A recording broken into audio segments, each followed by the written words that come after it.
look up the word will in the dictionary. That's always a good start, right? So, according to the dictionary, will is the faculty of conscious and especially deliberate action, the power of control the mind has over its actions. It is the power of choosing one's own actions. It is the act or process of using or asserting one's choice. It is a wish or a desire. It is purpose or determination, often hardy or stubborn determination, a willfulness. It is the wish or purpose as carried out or to be carried out. Terence Fillmore stated that the development of will is possible only through the development of the mind as a whole. And as the man is the mind, the will is the man.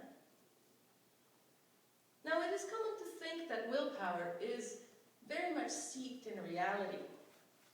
What does it mean to be realistic? To have both feet on the ground? Is it that what we're talking about here?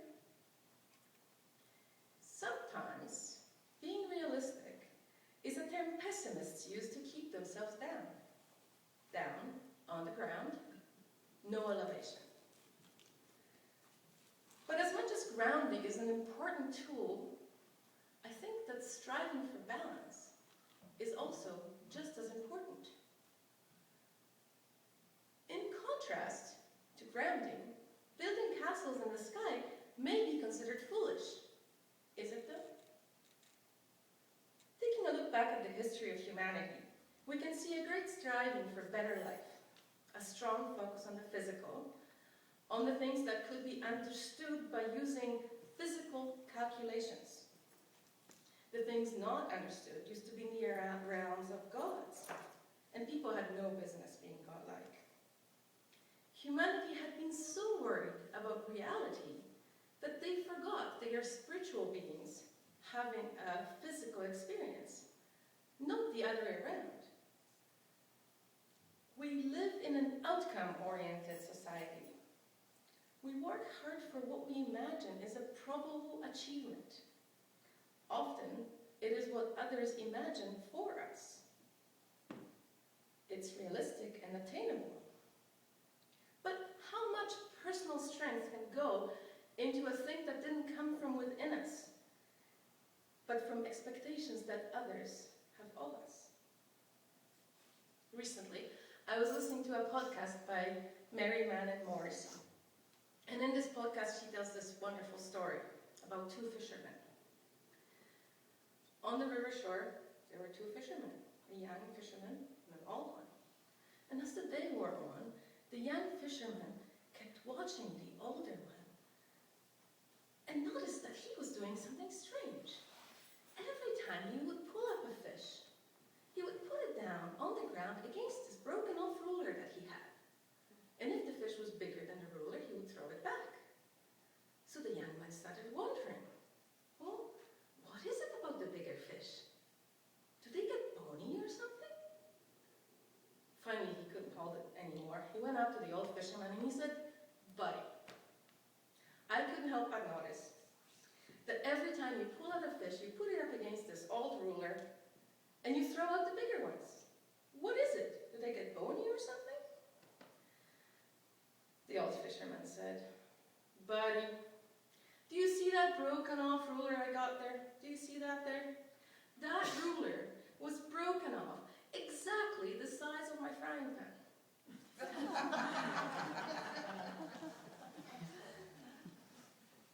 Isn't that what we do with our dreams? We're making sure that they fit the frying pan that we currently own. What would happen if we suspended our disbelief in real life, not just when watching movies? What would happen if we stopped believing in our own limitations? As we approach the 30th anniversary of the Terry Fox run, I am reminded of a human that did not believe in his own very realistic limitations. He reached out.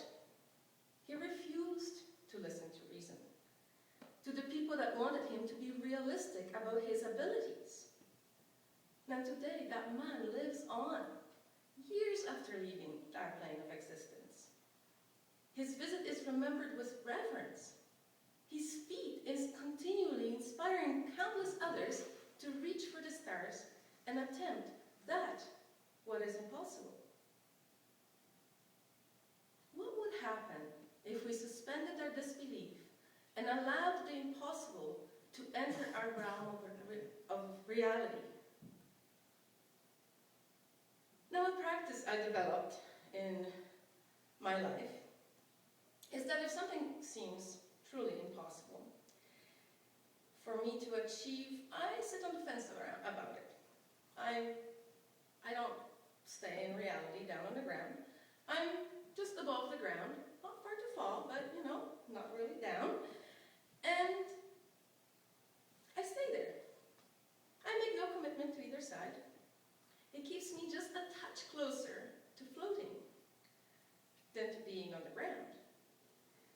And when something that seems impossible, I find that I really, really want, I lean just a little bit to the side that appeals to me. I imagine it being possible.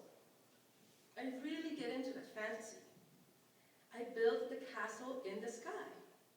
Then, all I do is take one small step toward that reality. You never know what might happen. I allow for the possibility. Allow is another thing I looked up in the dictionary. That was also interesting. Allow is to give permission to or for, to permit. To let, have, give as one's share, grant as one's right. What would happen if we allowed something to be granted as our right, something that we want? It is to permit by neglect, oversight, or the like. What would happen if we neglected to think about our limitations and allowed for something different to happen? It is to admit, acknowledge, or concede. What if we admitted our passions, acknowledged what we've always wanted to do? It is to take into consideration as by adding or subtracting, to set apart. What else can we take into consideration every day? If we are so busy with what has always been, with what we have always had, if we're so busy doing what we have always done, how can we allow anything new to happen in our lives? How can we follow our passion? To follow our passion, we need to practice the art of balancing action and allowing ourselves to slow down, to wait. You might ask, what does waiting have to do with willpower? Well, I think it has a lot to do with willpower. It takes willpower to wait, as it takes willpower to do. We are striving for balance. Balance between the small step and the art of waiting. In our world, we use our strong will to do many things. We're all wrapped up in doing that we run out of time for anything else. This is our using the faculty of will in the do realm. What about the be realm? The wise people say that you first need to be, then you have to do, in order to finally have what you strive towards. Part of the be energy is to make peace with the things as they are right now. To allow consideration for what could be. Being is infinitely harder than doing for human beings. While you truly deeply usefully be, it's not the same as ignoring. When you ignore, you forget. When you practice being, you mentally prepare for what's to come. You process. mold ourselves to our future, our imagined reality. And that's how we manifest. When I was invited to apply for coaching school, I struggled with trying this concept on for size. I had all these feelings: inadequacy, financial unreadiness, psychological unreadiness. And then a wise friend of mine said, all you have to do is apply. All I have to do is apply. Well, that's not so hard. I don't have to commit to the school. I don't have to commit to the dream. All I can do is just apply. I can afford that. So I applied. And then they accepted me. Go figure. And at first, when I first joined coaching school, I couldn't even say it. I couldn't say, I'm a coach. Our teacher said, go out and tell people you're a coach. What? They said you have to be first. Well, how can I say I'm a coach where I'm obviously not? But I knew that this was the way I could change the world. And this is what I ultimately wanted to do. I wanted to change the world. I mean, that's a small dream I have. So I kept that in my awareness. I took very small steps, always keeping in my awareness that this is the possibility that would allow me the next step and the next step. And after all, somebody invited me to do this. So probably it came from God, right? So even when I felt like a fraud, I kept on. I kept thinking it, I kept saying it, I kept telling people it. And without money, without degree, without experience, I forced myself to experience being a coach. Now I am a certified professional coach. I am an educated, committed, certified, and experienced coach. Yet so many times it seemed impossible. And I reached towards my dreams despite thinking that my arms were too short. I suspended my disbelief. And I've achieved my dream, one of them.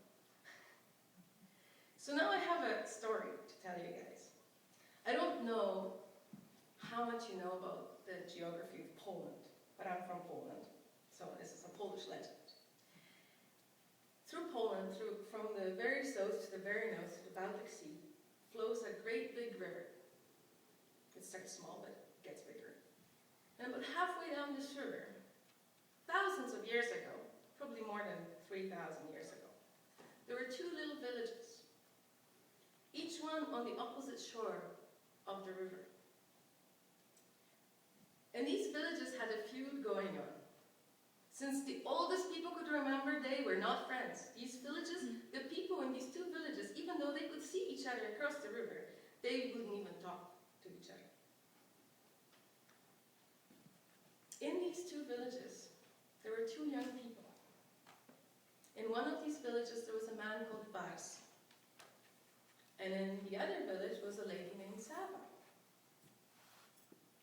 And as these young people would go down to the river to fish, to do their laundry, to gather water, they would often see each other on the other opposite shore. And they kept having this interest, that feeling toward each other. Over time, that feeling grew into love. They fell in love with each other. So, after a while, Bars and Saba decided that they were going to go and tell their parents that they're in love with each other and ask for the blessing to get married. They went to their parents, and of course, the old people of the villages said, absolutely not. You will not have anything to do with the people from the opposite village. We have a feud, and we respect what our elders have always done. We will not do anything different. Now, go back. We already have somebody picked for you from our own village, and this is the last of it. I will not hear any more of this. You will not ever talk to that person from the... Why would you even talk to the person from the other village? That is just wrong. So the young people, in desperation, ran down to the river's edge with tears flowing down their face. They ran down and they looked at each other across the shore, knowing that their dream was impossible. Their hearts were broken as they reached out towards each other. reached out towards each other, a miracle happened. Their arms grew. Their arms grew long enough so that they could grasp each other's hands across the big river. And they stood there holding each other's arms with tears flowing down their faces, and they weren't letting go of their impossible love, their impossible dream. Moments passed, and the villagers noticed something was off when the river shook. A great crowd gathered, and they all looked upon the two young people holding on to each other. And over moments, the villagers understood. They realized that love is here to change things. They realized that they didn't need to do everything that their forefathers did. They could change things. All the villagers together decided that they were going to start building a bridge. They started building a bridge across the river to connect the two villages. Now, where the villages stood thousands of years ago, there's a big city. And even though no one remembers what the villages were called then, now that city is called Warszawa, or Warsaw. It's the capital of Poland, and is named after the two young people, Vas and Sava. Their names were put together to name this beautiful city. It's one of the biggest cities in Poland. And all thanks to those two young people thousands of years ago, not giving up on their love. So what is it that we allow into our lives? Do we allow dreams? Do we allow passion? Do we allow them to enter, or do we allow them to be postponed? Do we allow them to pass? What would happen if we stepped into that reality with power? What would happen if we tuned ourselves to match our dreams? An instrument out of tune seems like it could not play the melody well. Yet, after some tuning, it becomes the